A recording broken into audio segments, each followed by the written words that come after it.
Hello সবাইকে, সবার কি অবস্থা? আশা করি সবাই ভালো আছেন। এটা একটা থট রিভিউ এপিসোড। ঠান্ডা মাথায় বসেন, তাড়াহুড়োর কিছু নেই। থট রিভিউতে সাধারণত আমরা খুব বেশি তাড়াতাড়ি কথা বলি না, আস্তে ধীরে কথাবার্তা বলি এবং কোনো একটা বিষয় নিয়ে ডিটেইল আলাপ করার চেষ্টা করি। আমি কিছুদিন আগে টিম ফেরিসের এবং মার্ক জাকারবার্গের একটা পডকাস্ট শুনছিলাম।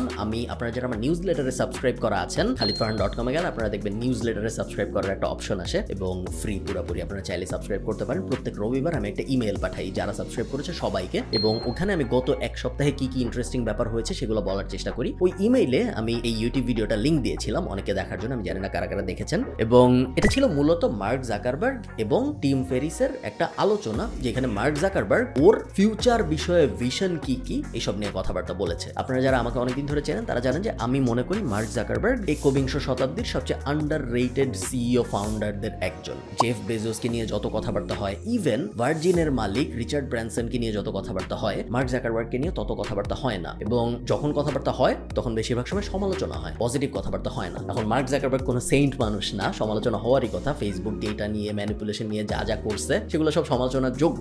But at the same time এই ব্যাপারটাও ইগনোর করা একদমই উচিত না যে এই লোক মার্ক জাকারবার্গ 25-26 বছর বয়সে ডর্ম রুমে বসে ফেসবুক বানালো, যে ফেসবুক পুরা দুনিয়ায় এখন 3 না 4 বিলিয়ন মানুষ ইউজ করে। পুরা দুনিয়ার অর্ধেক মানুষ ফেসবুক ইউজ করে। এবং শুধু তাই না, এটা এমন না যে একটা জিনিস বানাইছে শেষ, এরপর সে স্মার্ট মানুষের মতো ইনস্টাগ্রাম কিনলো, হোয়াটসঅ্যাপ কিনলো, অকুলাস কিনলো, এখন মেটাভার্সের দুনিয়ায় চলে আসছে সে, এবং continuously success after success after success. এবং সে স্ন্যাপচ্যাটও কেনার চেষ্টা করছিল, পারে নাই, কারণ স্ন্যাপচ্যাট বিক্রি হইতে রাজি হয় নাই। বাট স্ন্যাপচ্যাট পরে বড় হয়েছে, তার মানে বোঝা গিয়েছিল যে মার্ক জাকারবার্গের থট প্রসেসে সমস্যা ছিল না, জাস্ট ওই এন্ড বিক্রি করতে রাজি হয় নাই, বাট ও চাইছিল। এবং টিকটকেরও সেম, ও কিনতে চাইছে এবং টিকটক বিক্রি করতে রাজি হয় নাই। সো পুরো ব্যাপারটা যখন আমি চিন্তা করি তখন আমার কেন জানি মনে হয় যে আমি ইলন মাস্ক বলি, বা আমি জেফ বেজোস বলি, বা আমি বিল গেটস বলি, বা রিচার্ড ব্রানসন বলি, যেই বলি, আমার মনে হয় মার্ক জাকারবার্গ আরো অনেক বেশি ক্রেডিট পাওয়ার যোগ্য, যে ক্রেডিট ওকে আসলে দেওয়া হয় না।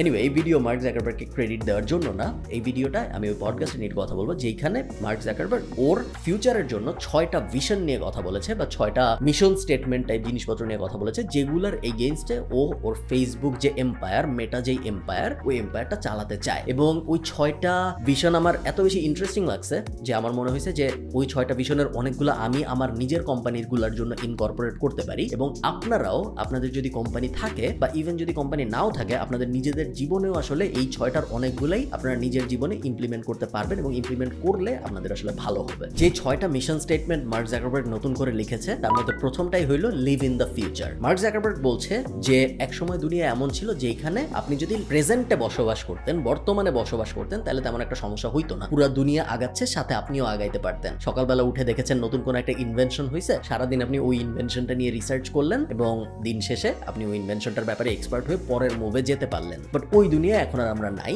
এখন যদি আমরা ভালো করতে চাই তাহলে আমাদের লিভ ইন দ্য ফিউচার হইতে হবে, আমাদের অলরেডি ফিউচারে থাকতে হবে। কারণ এখন দুনিয়া এত র্যাপিডলি পরিবর্তন হচ্ছে, আমরা যদি অলরেডি ফিউচারে কি কি হচ্ছে এগুলো নিয়ে ঘাটাঘাটি আজকে না করি, তাহলে যতদিনে সবাই ক্যাচ আপ করবে ততদিনে অনেক বেশি দেরি হয়ে যাবে, যেটা মার্ক জাকারবার্গ চায় না ওর, বা মেটা ওর যে কোম্পানির, সেই কোম্পানির হোক। সেকেন্ড যে ভিশন, সেই ভিশনটা ফার্স্ট ভিশনের সাথে অনেকটা রিলেটেড। এটার নামও দিয়েছে moving first with stable infrastructure. এবং এখানেও এমফাসাইজ করেছে যে স্টেবল ইনফ্রাস্ট্রাকচার ব্যাপারটা না আসলে খুব গুরুত্বপূর্ণ। আপনি যদি তাড়াতাড়ি মুভ করার জন্যই তাড়াতাড়ি মুভ করেন এবং আপনার যদি ব্যাক এন্ডের কোনো কিছু ঠিক না থাকে, তাহলে তাড়াতাড়ি মুভ আসলে আপনার ক্ষতি করবে। বিকজ তাড়াতাড়ি মুভের কারণে আপনার জিনিসপত্র আসলে ভেঙে চলে যাবে। অনেকটা আপনি চিন্তা করতে পারেন যে আমার গাড়ি এখনো পুরোপুরি রেডি হয় নাই, আমার গাড়ির হয়তো বনেট লাগাই নাই বা দরজা লাগাই নাই, কিন্তু আমি 60 মাইল স্পিডে বা 100 মাইল স্পিডে যাওয়ার চেষ্টা করতেছি। আমি হয়তো তাড়াতাড়ি যাবো কিছু দূর, যতক্ষণ পর্যন্ত না আমার গাড়ি পুরো ভেঙে চুরে শেষ হয়ে যাবে, এবং ওটাই কারো কোনো লাভ হবে না। সো মার্ক জাকারবার্গ এটাই বলেছে যে আমরা অবশ্যই চেষ্টা করবো যত স্পিডে যাওয়া যায় যাইতে, এবং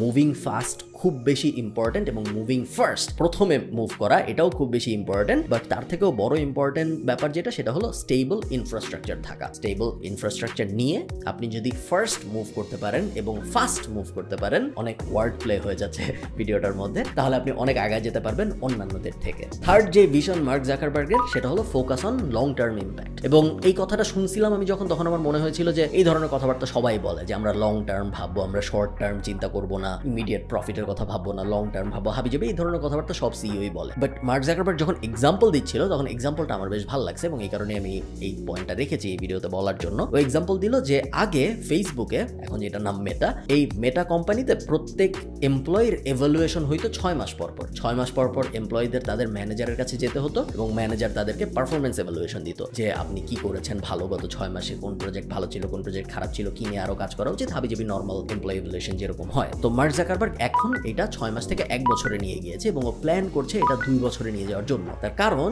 যখন শর্ট টার্মে এভালুয়েশন হয় তখন এমপ্লয়িরা যখন কোনো কাজ করে তখন ওরা চিন্তা করে যে 6 মাসের মধ্যে এটা রেজাল্ট আসতে হবে, 6 মাসের মধ্যে যদি রেজাল্ট না আসে তাহলে আমার যখন এভালুয়েশন হবে ওই এভালুয়েশনে আমি এটা নিয়ে কোনো কথাবার্তা বলতে পারবো না। চিন্তা করেন আপনি এজ এন এমপ্লয়ি, আপনি একটা প্রজেক্ট হাতে নিয়েছেন, ওটার রেজাল্ট আসবে 8 মাস পরে, বাট আপনার এভালুয়েশন 6 মাস পরে। 6 মাস পরে আপনি এভালুয়েশনে যেয়ে বললেন আমি একটা কাজ শুরু করছি, এটার কোনো রেজাল্ট নেই, আরো 2 মাস পরে জানাবো কি হয়, আপনার হয়তো চাকরিই থাকবে না। তো ফেসবুকে এই সমস্যাটা আগে ছিল, যে সমস্যাটা এখন আর নাই, কারণ ওরা এটা 1 বছরে মুভ করে ফেলেছে এবং সামনে ওটা আরো 2 বছরে মুভ করবে। এবং ওইটাই বলেছে যে লং টার্ম যে থিঙ্কিং, এই থিঙ্কিং নিয়েও আগেও চিন্তা করতো, long term impact, long term হাবিজাবি এটা নিয়েও আগেও চিন্তা করতো, বাট এখনো অ্যাক্টিভলি অ্যাকশন নেওয়া শুরু করেছে যাতে করে পুরো কোম্পানির সবাই লং টার্ম থিঙ্কিং এ আস্তে আস্তে অ্যাকাস্টমড হয়। এতদিন পর্যন্ত ও একা এবং ওর কয়েকজন সি সুইট লেভেল মানুষজন, উপরের লেভেলের যারা মানুষজন, তারাই লং টার্ম চিন্তা করতো, বাট এই ধরনের ছোট ছোট ডিসিশনের কারণে এখন আস্তে আস্তে পুরো মেটাই লং টার্ম জিনিসপত্রে চিন্তা ভাবনা করা শুরু করছে। Fourth vision, build awesome things. এটার সাথে আমি একমত না, বাট তারপরে আমি রেখেছি কারণ আপনারা অনেকে হয়তো একমত হবেন।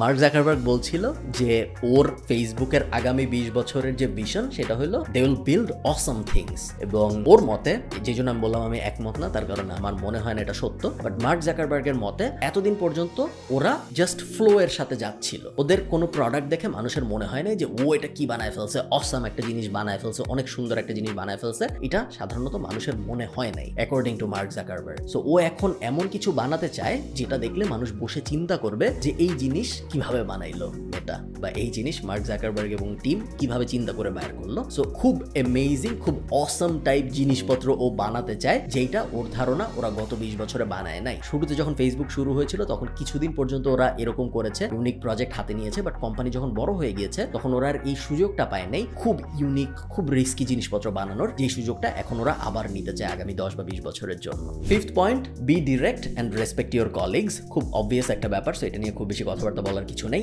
মার্ক জাকারবার্গ ওর কোম্পানিতে যখন তাকিয়েছিল সবচেয়ে বড় প্রবলেমগুলোর একটাও যেটা দেখেছে সেটা হলো মানুষ ডিরেক্ট না, ইনডিরেক্ট। ধরেন আপনার কোনো একটা জিনিস আরেকজনের ভালো লাগে না, সে ঘুরায় পেঁচায় কথাবার্তা বলে, যেটা খুব কমন একটা কর্পোরেট কালচার এবং কর্পোরেট পলিটিক্সের একটা বেশ বড় অংশই আসলে ঘুরায় পেঁচায় কথাবার্তা বলার মধ্যে চলে যায় বলে আমার মনে হয়। আমি কখনো কর্পোরেট ইন্ডাস্ট্রিতে কাজ করি নাই, আমি জানি না, আপনারা যারা করেছেন তারা কমেন্টে জানাতে পারবেন। তো মার্ক জাকারবার্গের আগামী 20 বছরের প্ল্যান হলো যত পারা যায় ডিরেক্টনেস আনতে, যেন একজন এমপ্লয়ি সরাসরি আরেকজন এমপ্লয়িকে সবকিছু বলতে পারে। কাজ এবং ইমোশনকে আলাদা করতে, সরাসরি তোমার কাজ খারাপ হয়েছে এটা আমি বলবো, বাট তুমি স্টিল আমার ফ্রেন্ড, এটাও থাকবে। সো কাজ এবং ইমোশন আলাদা হয়ে যাবে, এই ব্যাপারটা মার্ক জাকারবার্গ করার চেষ্টা করবে। খুব বেশি কিছু বলতেছি না এটা নিয়ে, কারণ এটা খুব অবভিয়াস, এটা নিয়ে আসলে তেমন কিছু বলার নাই। সিক্সথ এবং লাস্ট, মেটা, মেটামেটস এবং মি। নামটা বেশ ইন্টারেস্টিং এবং এটা একটা কাহিনী আছে। যারা জাহাজ চালায় তাদের মধ্যে একটা কথা প্রচলিত আছে যে শিপ, শিপমেন্ট এবং সেলফ। এই কথাটার মানে হলো আপনি যদি জাহাজের নাবিক হন তাহলে যদি কোনো ঝড় আসে তাহলে সেই ঝড়ে প্রথমেই আপনার যেটাকে রক্ষা করতে হবে সেটা হলো শিপ, আপনার জাহাজ। প্রথমেই আপনার জাহাজকে রক্ষা করার দিকে ফোকাস করতে হবে। জাহাজ যদি আপনি বাঁচায় ফেলেন তাহলে নেক্সট যে জিনিসটার উপর আপনার ফোকাস করতে হবে সেটা হলো শিপমেন্ট। সাধারণত আপনার জাহাজের ভিতর কার্গো থাকে, জাহাজের ভিতর মানুষ থাকে, জাহাজের ভিতর মালামাল থাকে যেগুলো আপনি পরিবহন করছেন এক জায়গা থেকে আরেক জায়গায়। সো শিপ আপনি সেভ করে ফেলেছেন, নেক্সট হলো শিপমেন্ট। ওই শিপমেন্টের জিনিসপত্র আপনার সেভ করতে হবে। এই দুইটা যদি আপনি সেভ করতে পারেন তাহলে লাস্টে যায় হইলো self. So ship, shipment and self. যদি আপনি জাহাজ বাঁচাইতে পারেন, যদি আপনি জাহাজের জিনিসপত্র বাঁচাইতে পারেন, শুধুমাত্র তখনই আপনি যায় নিজের উপর ফোকাস করবেন। মার্ক জাকারবার্গ সিমিলার একটা বানাইছে, ওটার নামও দিছে মেটা, মেটামেটস এবং মি। শুনে আপনারা বুঝতে পারতেছেন যে আগামী 20 বছরে ফেসবুক, মেটা, এই পুরা এম্পায়ারটার মূল ফোকাস হবে মেটা। এই যে মেটাভার্স ওরা বানাচ্ছে এই জিনিসটার উপর সবার মূল ফোকাস থাকবে। নো ম্যাটার আপনি ফেসবুকের কোন ডিভিশনে কাজ করেন, আপনি গ্রুপ বানাইতে পারেন। আমি ব্যাক এন্ডের কথা বলতেছি, আপনি এজ আ গ্রুপ অ্যাডমিন ভাইবেন না আপনাকে মার্ক জাকারবার্গ এটা করতে বলছে, আপনাকে এটা করতে বলে নাই। ব্যাক এন্ডে আপনি ফেসবুকের একদম কমেন্ট মডারেশন থেকে শুরু করে হায়ার সি সুইট লেভেলের সিএফও আপনি যেই হন, মূল ফোকাস থাকবে মেটার উপরে। সেকেন্ড ফোকাস থাকবে মেটামেটস এর উপরে। মেটামেটস কি জিনিস? মেটাতে যারা চাকরি করে তাদেরকে এখন থেকে বলা হবে মেটামেটস। গুগলে যারা চাকরি করে তাদেরকে অনেক সময় দেখবেন বলা হয় গুগলার, কারণ ওরা গুগলের ভিতর চাকরি করে। বিভিন্ন কোম্পানির এই ধরনের একটা কালচার থাকে যে এই কোম্পানিতে যারা চাকরি করে তাদেরকে একটা নাম দেওয়া হয়। সো গুগলার বলা হয়। ফেসবুককে এতদিন পর্যন্ত হাবিজাবি অনেক কিছুই বলা হইতো, বাট যখন থেকে ওরা মেটায় মুভ করেছে, মার্ক জাকারবার্গ ভাবছিল যে এখন আমরা যেহেতু আমাদের কোম্পানির নাম মেটা হয়ে গেছে, আমাদের এমপ্লয়ীদের আমরা এখন কি বলবো। তো অনেক ভেবে চিন্তে অনেকের সাথে কথাবার্তা বলে, এবং একটা ফেমাস সায়েন্স ফিকশন রাইটার আছে যে রাইটারের সাথে মার্ক জাকারবার্গ কথা বলছে, এবং ওই রাইটার বলছে যে নাম দাও মেটামেটস। সো এখন থেকে ফেসবুক বা এই মেটা এম্পায়ারে যারা কাজ করবে সবাইকে বলা হবে মেটামেটস, এবং লাস্টে মি। সো জিনিসটা কি দাঁড়াইলো? মেটা, মেটামেটস এবং মি। প্রথম ফোকাস থাকবে মেটায়, সেকেন্ড ফোকাস থাকবে এমপ্লয়ীদের উপরে। সো মেটামেটস এর উপরে ফোকাস করতে চায়, এবং লাস্টলি মি মানে আমি না, মি মানে মার্ক জাকারবার্গ, লাস্টেও নিজের উপর ফোকাস করতে চায়। তো এই নামের ওয়ার্ড প্লেটার জন্য আমার ব্যাপারটা বেশি ইন্টারেস্টিং লাগছে, এবং এই শিপমেন্টের হিস্ট্রিটার জন্য। বাট এমনিতে এই পয়েন্টটা আসলে খুব একটা ভ্যালিড না। পডকাস্টটা খুবই ইন্টারেস্টিং ছিল, আমার খুব ভালো লাগছে শুনে। আপনারা যারা শোনেন নাই এবং আপনাদের যাদের হাতে 1.5-2 ঘন্টা সময় আছে, আমি রেকমেন্ড করবো টিম ফেরিস আর মার্ক জাকারবার্গের পডকাস্টটা শুনতে। অনেক ফ্যাসিনেটিং আইডিয়া পাবেন। ইন জেনারেল টিম ফেরিসের পডকাস্ট সাধারণত ভালো হয়। সো এমন না যে একটা শুনে থেমে যেতে হবে, আপনারা চাইলে আরও শুনতে পারেন। ব্যাপারটা একটু উইয়ার্ড যে আমি একটা ইউটিউব ভিডিওর মধ্যে কথা বলতেছি আরেকটা পডকাস্টের প্রমোশন নিয়ে, যে পডকাস্টের সাথে আমার কোনো লেনা দেনা নাই আসলে। বাট তারপরে আমি জাস্ট আপনাদের সাথে শেয়ার করার জন্য এটা বললাম। এবং আপনারা যদি আমার নিউজ লেটারে সাইন আপ করে না থাকেন, এগেইন পুরোপুরি ফ্রি। সো khalidfarhan.com, ওখানে গেলে আপনারা নিউজ লেটারে কীভাবে সাইন আপ করতে হবে বড় কালো বাটন আপনারা দেখতে পারবেন। ভালো থাকেন সবাই, সবার সাথে আমার কথা হবে পরে কোনো একটা ভিডিওতে। টাটা।